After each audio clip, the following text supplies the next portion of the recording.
All right, guys, it is official. The WNBA expansion draft for its two newest teams, the Toronto Tempo and Portland Fire, is over. They have their rosters. We got to break this down. The Indiana Fever lost two players in this expansion draft. We got to get into it. Listen, this is bigger than just an expansion draft.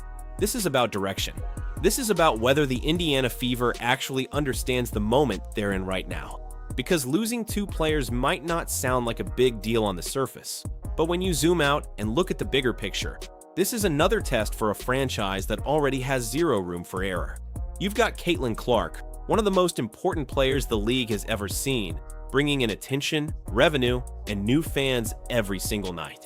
And now you're entering another offseason where every single roster move matters. Every decision matters. Who you keep, who you let go, and who you bring in. It all has to make sense around her. Because here's the reality. Other teams are getting better. Expansion teams are building with purpose. And if Indiana is not careful, they're going to fall behind again. Not because they lack talent, but because they fail to build the right team around the talent they already have. So yeah, this draft might seem small, but it's not. This is where things either start going right or continue going wrong. The Red Bomber, Chloe Bibby, who we all became a fan of. We thought she fit in really well with the way Caitlin Clark plays, being that pick and pop four that could be a corner spot up shooter, could really space the floor. She dealt with injuries, as everyone pretty much did on this Indiana Fever team last season. This right here is the part people are going to overlook, but it actually matters more than it seems. Because when you talk about Chloe Bibby, you're not just talking about a role player. You're talking about fit. And fit next to Caitlin Clark is everything. Caitlin Clark's game is built on pace, spacing, and decision-making. She thrives when the floor is open, when defenders are forced to choose between helping or staying home on shooters. And Bibby, she gave you exactly that. A stretch for who can sit in the corner, knock down shots, and pull defenders out of the paint. That creates driving lanes. That creates passing angles. That's how you unlock Clark at the highest level. Now imagine removing that piece. It might not show up immediately on a stat sheet, but it shows up in how the offense flows. Suddenly the spacing gets tighter. Defenders can collapse more. The game becomes harder, not just for Clark, but for everyone. And yes, injuries were a factor. That's fair. But the bigger question is this. Are you replacing that skill set? Are you bringing in someone who fits the system? Or are you just cycling through players without a clear vision? Because this is where great teams separate themselves. They don't just collect talent, they build around their star intentionally. Every piece has a purpose. Every role makes sense. So losing Bibby isn't just about losing a player. It's about potentially losing a system fit that actually worked. And if the Indiana Fever don't replace that correctly, you're going to feel it in ways that don't show up in the box score, but absolutely show up in wins and losses. Man, look, Indiana Fever, this is done. Y'all got to make the right decisions now. The Toronto Tempo, they did select Marina Mabrey. They took her off of the market. Julie Alleman from the LA Sparks. Aaliyah Nye from the Las Vegas Aces. Obviously, they got Christy Wallace from the Indiana Fever. Okay, so they got some pieces, and we'll see how this team comes together. This is the moment right here. This is where everything shifts from talk to action. Because what we're seeing now isn't just an expansion draft. It's a reset across the league. New teams are forming, new identities are being built, and organizations are making intentional decisions about how they want to compete moving forward. And the question is, where do the Indiana Fever fit into all of this? Look at what these expansion teams are doing. They're not just picking names out of a hat. They're selecting players with purpose. Marina Mabrey, shot creator. Julie Allemand, playmaker. Aaliyah Nye, floor spacer. These are pieces that complement each other. These are roles that make sense. You can already see the foundation being laid.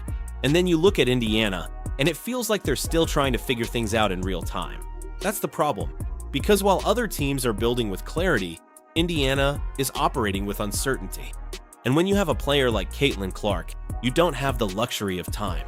You don't get to figure it out later. You have to get it right now. This isn't just about filling out a roster. This is about building an identity. What kind of team are you? Are you fast-paced and offensive-minded? Are you physical and defensive? Are you built around spacing and shooting? Whatever the answer is, every move has to align with that vision, and more importantly, it has to align with your star player. Because here's the reality. The league is adjusting to Caitlin Clark. Defenses are already adapting. Teams are already game planning around her. And if Indiana doesn't build a roster that supports that reality, they're going to fall behind quickly. And let's be honest, fans are watching this closely. There's more attention on this team than ever before. Every move is being analyzed. Every decision is being questioned. And if the front office continues to make inconsistent or unclear moves, that pressure is only going to grow. This is why this moment matters so much. Expansion drafts don't just impact the new teams, they expose everyone else. They show who has a plan and who doesn't. They reveal which organizations are proactive and which ones are reactive. So when you hear they got some pieces, that's not just a casual statement, that's a warning. Because those pieces are going to turn into real competition. And if Indiana doesn't respond with urgency, with clarity, and with purpose, they're not just going to struggle. They're going to get left behind in a league that is evolving faster than ever. This is the window. This is the opportunity. And if they don't take it seriously now, they might not get another chance to do it right. Man, because last offseason was a debacle. Okay, it was bad. The way they put the roster together, going and getting people who are talking about winning MVP like Natasha Howard and just stuff like that. It was ridiculous, man. Last season was absolutely ridiculous, and it cannot happen again. What happened last year cannot happen again under any circumstance. Under any circumstance can we deal with that again. This is the part that nobody wants to say out loud, but it needs to be said. Last offseason wasn't just bad. It wasn't just a few questionable moves. It was a complete failure in direction and identity and in understanding what this team actually needed. And when you look at it now, it's even worse because you had the blueprint right in front of you. You had Caitlin Clark coming into the league, a generational talent, a player who instantly changes how defenses operate, how offenses are run, and how teams prepare. And instead of building a system around that, spacing, shooting, protection, tempo, you ended up with a roster that felt disconnected. Like pieces were added without a clear vision of how they were supposed to work together. And that's the biggest issue. It's not about individual players. It's about fit. It's about understanding roles. It's about knowing exactly what your star needs to succeed and then building around that with purpose. Instead, it felt like moves were made based on reputation, past relationships, or ideas that didn't translate to what this team actually needed on the court. Because when you hear things like MVP expectations or we're bringing in experience, that sounds good, but if it doesn't translate into chemistry, spacing, and execution, it means nothing. You can't just stack names and expect it to work. That's not how winning teams are built.